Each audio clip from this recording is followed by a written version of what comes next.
Welcome to the Abroad in America podcast, the only financial podcast designed specifically for expats living in America, where you go behind the scenes with financial planner, author, and speaker Jimmy Miller to learn how to make your time in America as financially rewarding as possible. And now, here's your host, Jimmy Miller. Hey everyone, welcome back to Abroad in America. I'm your host, Jimmy Miller, and today we're diving a bit into American culture and why it's so different than most of the world. If you've ever been an expat in the U.S., or you've hosted one, you know exactly what I'm talking about when I say there's always that moment, usually within the first week, when you look around and think, why are Americans like that? Let's start with one of the biggest surprises for newcomers. Americans are friendly, like really friendly. You walk into a store and someone shouts, "Hey, how are you today?" And every expat has the same internal response. Do I know you? Are we related? Why are you yelling? But here's the secret. Americans separate friendly from friends. You see, friendliness is a social lubricant here in America. It keeps interactions smooth, pleasant, and low stress. Friends, on the other hand, actual long-term call-you-in-a-crisis friends, those take time. So don't mistake friendliness for intimacy. It's just America warming up the room for you. Another thing expats notice is the enthusiasm. Everything is awesome, amazing, incredible, or if you're really lucky, life-changing. Someone tells you that about a sandwich they ate last week and describes it like they had a spiritual awakening. This isn't exaggeration, it's just American communication style. Positivity is built right into the culture. Enthusiasm shows engagement, interest, and energy. So when your American coworker says that they're super excited about the new photocopier, just smile and nod. They probably don't mean it literally. Here's another classic. Within 3 minutes of meeting someone, an American will always ask, "So, what do you do?" Now, to some expats, this feels intrusive, like someone trying to assess your social value. But in the U.S., it's just a conversational anchor, a neutral starting point, a way to place you into a narrative. Americans talk about work because work is a huge part of identity here. It doesn't define you, but it explains you.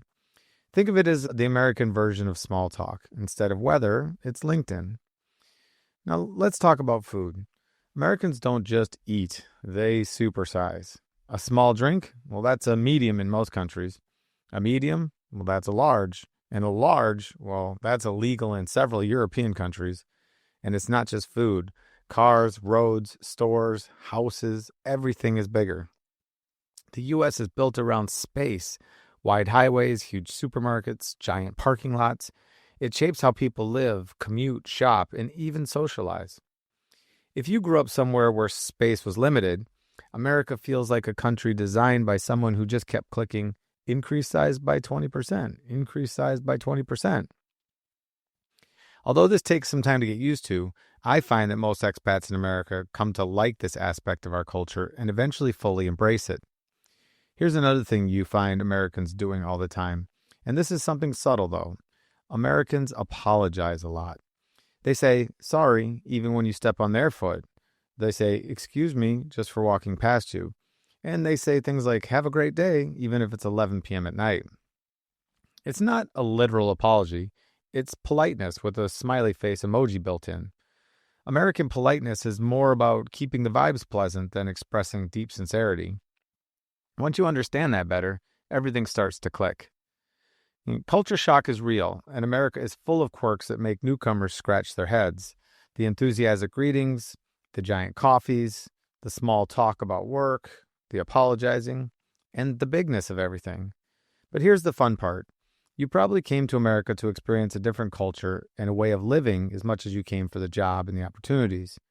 Take all these American quirks in stride and try to embrace this new culture you find yourself in. I find that the more expats in America embrace the American weirdness, the more they end up enjoying their time here in the land of the red, white, and blue. All of these little behaviors come from deeper values: optimism, friendliness, efficiency, personal space, and a culture built around mobility and openness. And once you understand why Americans are like that, the whole place becomes a little less confusing and a lot more charming. So whether you're new to the U.S. or you've lived here for decades, remember, every culture has its weird bits. America's weirdness is just unusually enthusiastic. Now, that's it for episode 9 of Abroad in America. If you enjoyed this, share it with a fellow expat who's still trying to decode American behavior. They'll get a good laugh. In the next episode, we'll get back into the technical topics and dive deep into totalization agreements. This is important to understand so that you don't end up paying Social Security taxes in 2 countries. And unlike the FBAR and PFIC topics, totalization agreements can make life as an expat in America easier, depending on what country you call home. Until the next time, stay informed, stay compliant, and always keep exploring. Want even more ideas, tools, and resources on how to navigate your financial life as an expat in America? Check out all the resources on Jimmy's website at baobabwealthabroad.com and subscribe to the blog to stay up to date on issues affecting expats. Don't forget to subscribe to never miss an episode. See you next time. Baobab Wealth and Baobab Wealth Abroad are DBAs of Baobab Wealth LLC, a Florida-registered investment advisor. This podcast is designed for general education purposes only and shouldn't be taken as legal, investment, or tax advice. You should seek out a qualified tax professional or licensed financial advisor to determine what is best for your personal situation.